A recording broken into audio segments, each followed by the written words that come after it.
This is not a clickbait, guys.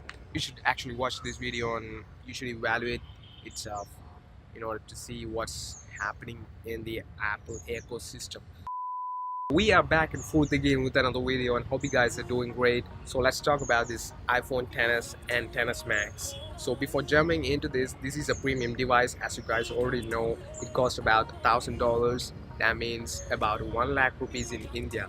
So that's not an easy money, that's a lot of money. So you should take your decisions wisely, otherwise that will be a bad investment. Before jumping into this XS, let me talk about what that S means in this iPhone. So S is an incremental upgrade to the previous model. So in design wise, they all look familiar, and it's in the hardware that have some minor changes or some major changes. If you're taking the iPhone 6 Plus and 6s Plus, we can see that the design looks almost familiar, but it is in the hardware that have some changes. For example, if you're taking the camera department, it jumped from 8 megapixel to 12 megapixel, and the front facing camera jumped from 1.2 megapixel to 5 megapixel. There was also a performance increase, and the RAM size also jumped from 1 gigs to 2 gigs.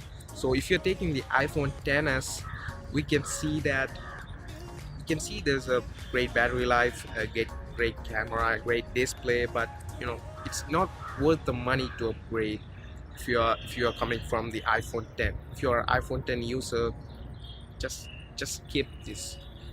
If you're an iPhone 7 or 8 or 6 user, this is clearly a nice upgrade, but if you're coming from the iPhone 10, like I said before, that's not worth the money to upgrade. Why I'm saying this, because you know what, in the camera department, all the features are depending on the software and it's not in the hardware. For example, if you're taking the Smart HDR, which is a Google HDR Plus equivalent, but it's a nice upgrade. You can get a much better dynamic range in your image, and there's also an aperture controlling system which enables you to blur the background in the post, which is a nice feature because it's not a normal blur. It actually detects your background and blur accordingly, so you'll be getting that natural organic blur. They also improved the edge detection in the portrait mode, and all these features are depending on the software and it's not in the hardware excellence.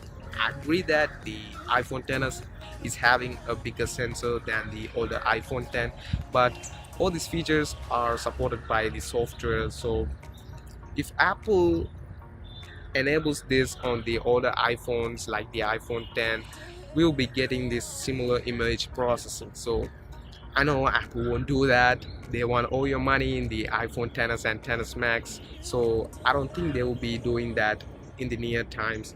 Maybe they will be bringing that after a month or after a year. I don't know, but if Apple implement this software in the older iPhones, we'll be getting a much better results, and the iPhone 10 and XS will show.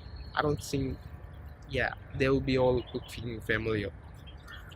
So I don't know, and I don't know if there's any third-party app developers that can port the camera app, because this is Apple ecosystem and I don't think that is possible too. So you're basically blocked. And recently, Unbox Therapy dropped a video on some accuracy skin smoothing going on in the front-facing camera, and I thought of checking that myself by taking my selfies in the exact devices. So I just went to a nearest retailer shop because I don't have a review unit, and I just somehow sneaked into there and take some footages.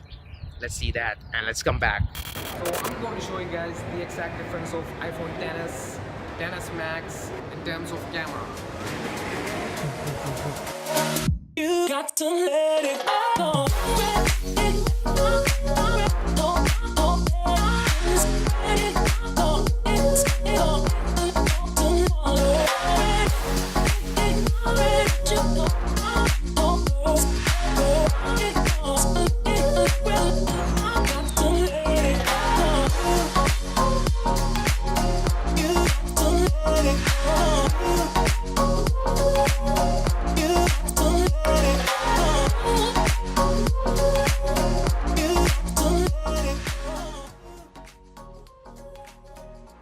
From the footage, you have seen that I don't see any kind of aggressive skin smoothing going on, and I don't had the iPhone 10 beside, so I don't know how much difference is there. But some people say that skin smoothing is aggressive on light skin tones and it is minimum in the darker skin tones. So I think that's why I don't find any kind of smoothing going on, but it's there, and I don't think it's a bug.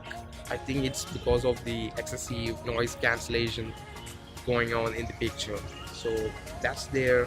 And Unboxer Rabbit also dropped a video stating some issues in the charging department. If you are plugged in, they won't be getting charged. He demonstrated it live by putting the phone in the idle mode for a couple of seconds, and when you are plugged in, you'll be not getting charged. Problem was affected for most of the consumers, and recently a software upgrade came. It states that it fixes the issue. I don't know whether it's solved or not. So these are the issues, and you know what, if you're an iPhone 10 user, like I said before, this is not worthy upgrade.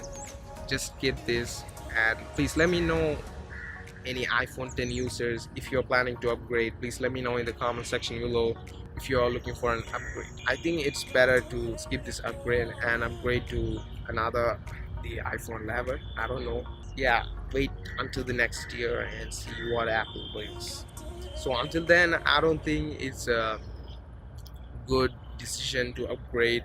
So let me know in the comment section below about your opinions on the latest iPhone 10s and 10s. And that's it, guys. Hope you guys enjoyed this. If you do so, please hit that thumbs up below. That will help us a lot. And also subscribe to our channel for more videos like this. And that's it. I'll be back in a moment.